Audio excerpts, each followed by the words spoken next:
Hi. Hello. Welcome back, or welcome. My name is Mariah. It's been a while again. It has been consistently a while in between every single one of my videos, but I wanted to film a video. I don't know, should I zoom in? I don't know. I wanted to film a video, and I just happened to be alone at my house, so I figured why not. So today I have a book haul. I didn't intend to buy this many books, and I guess it was only this month, but I went to Books-A-Million for the first time in 2 years. So that was cool. I wanted to check out the manga, see what they had different from my local bookstore, as well as, you know, their clearance section, because that's what they're known for. Stop scratching the back of my chair. And then Barnes & Noble had a 50% off book sale. So that's how this happened. I do have two just like miscellaneous things that I got. So I'll start with those. They're behind the camera. So the first book that I got in the entire month was, it is Zoraida Cordova's new book, The Inheritance of Orquídea Divina. I'm so sorry. It's a beautiful cover. I should have looked up how to pronounce that name. I've been meaning to, and then I forgot. This is obviously the book of the month book. You can see that on the corner. I honestly don't know too much of what it's about. I own multiple Zoraida Cordova books, haven't read a single one. So based on the synopsis, it seems like this character in the title has died and her inheritance manifests in her family years after her death as unexpected blessings and powers. Oh, but then someone seeks to destroy their family, their bloodline, so it's a bit of a mystery, I guess, as well, because it's like a hidden figure is kind of slowly picking off the family. Interesting. But I just picked this up because it was one of the selections. Also, I've heard great things about Zoraida Cordova's books, especially Incendiary, which is one that I own and I do intend to pick up soon-ish. I want to pick it up this year, but honestly I haven't been reading that many novels this year, so we'll see. But very excited about this, very excited to just get into Zoraida Cordova's books in general. And the next one I got used was Beloved by Toni Morrison. I've never read a Toni Morrison book before. I do own Paradise, but this one is more of the I guess staple Toni Morrison book. A lot of people read this for school, and since I found it used, I just picked it up. I'm very excited to dive into her work. I know that this is about a former slave who had a child while enslaved and that baby died. Other than that, the synopsis is actually pretty vague. Yeah, it pretty much just talks about that. I am excited because of how critically acclaimed Toni Morrison is. I want to finally experience her work. I'll probably start with this one since it is the most popular of her books. I also want to pick up The Bluest Eye because I've heard a lot of good things about that one. And then on to the books that I got from Books-A-Million. I'm going to start with the manga. I should probably start with the series. I didn't actually buy this all at once, but I feel like I should just talk about them at once. I got the I Hear the Sunspot series companion things by Yuki Fumino.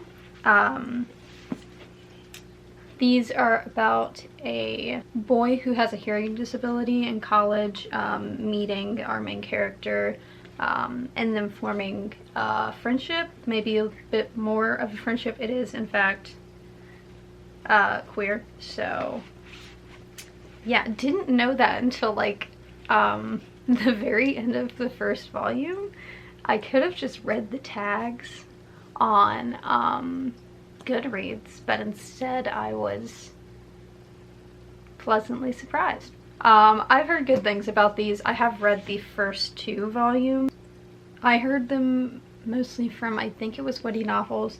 I just kind of picked it up on a whim because I do want to get more into manga. So far, I've only really read series that I'm comfortable with, like, for example, My Hero Academia. I've read all of the series, well, the first 23 volumes of this series, as well as some that I've already watched the anime for, so like Haikyuu, I've started reading that series. But I wanted to jump into things that maybe I wasn't as familiar with the story, and maybe it wasn't as big of a commitment as the first 23 volumes of My Hero Academia. But yeah, I am enjoying these. They're quick, fun. I've heard not as great of things about this continuation series.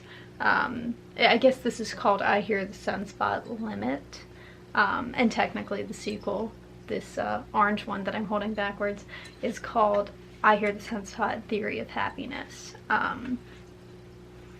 But I will eventually continue on with this series. I don't know when. When it comes to manga, I usually like binge read it. So I accidentally took a break between these 2 sets of books, so I will eventually pick these back up and like read them in an hour, but for right now they're kind of off to the side. And then, as I said before, the other manga I got was My Hero Academia volume 24. This one's all about the villains. I'm so excited. Obviously I can't say too much about the series. If you aren't familiar with it, it's essentially a superhero society where it's normal to be born with what is called, what they refer to as quirks. And our main character inherits his powers from the strongest hero there is. So that's cool.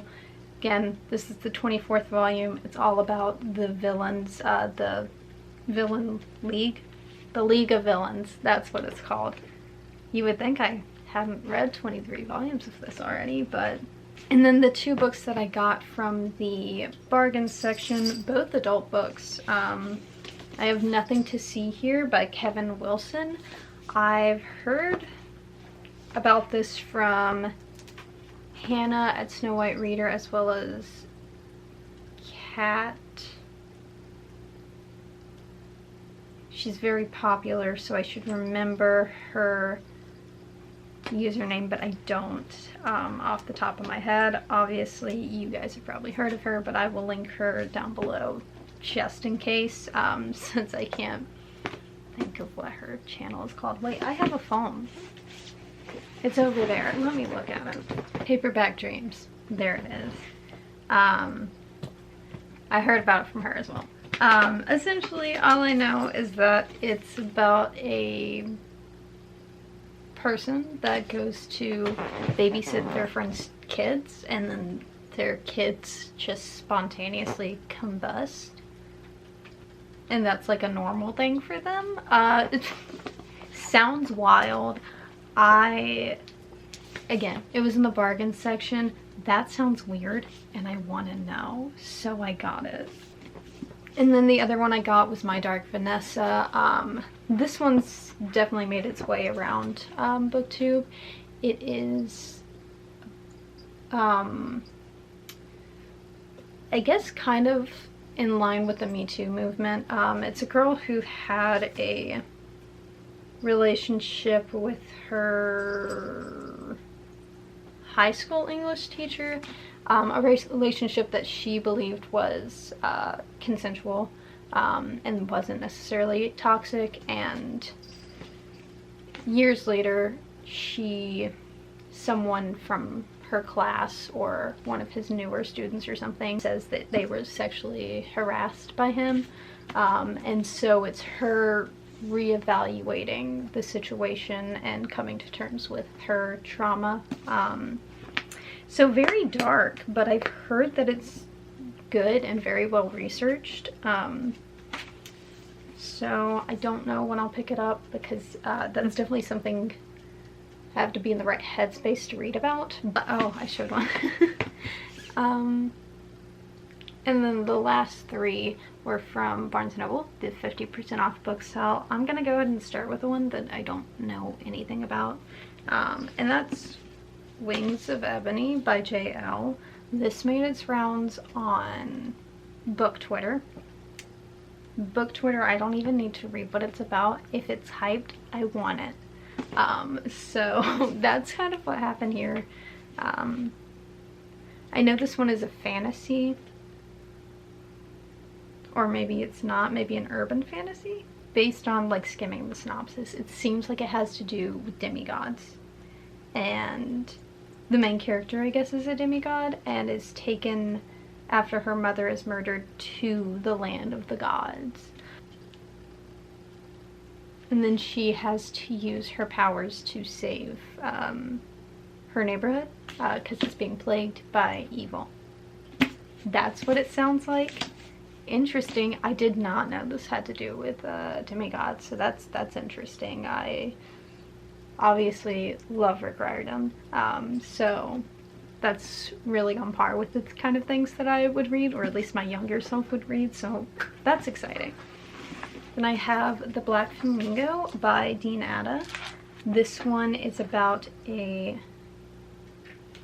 mixed race gay teen growing up in London. Written in verse, and it follows like his, I guess, just journey of self-discovery, coming out, navigating his sexuality, and the intersections of sexuality and race, as he is a mixed race teen. Also, it has something to do with drag, so I guess him discovering drag and how that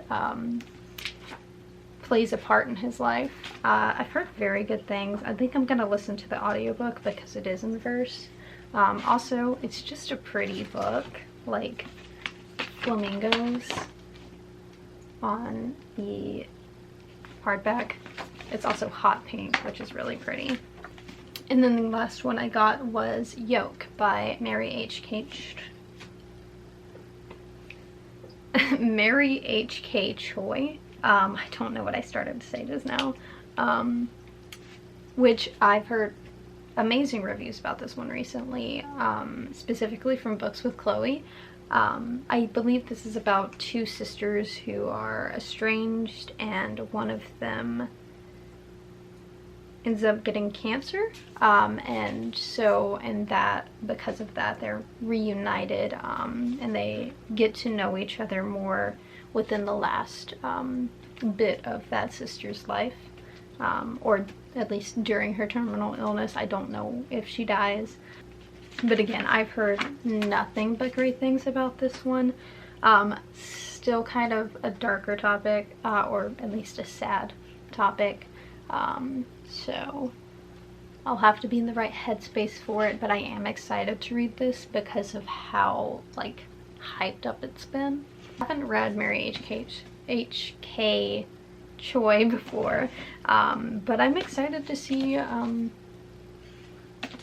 I like her stuff. I've gotten more into contemporary recently.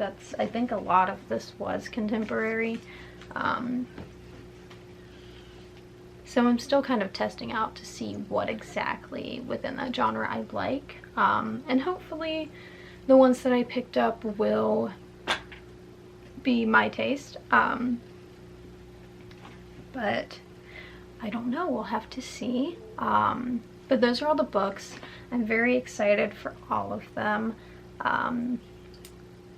This was kind of a random impromptu haul. I was definitely not prepared, so I'm sorry about that. But irregardless, I do hope you guys enjoyed this video, and I will see you in my next one, whenever that is. Bye.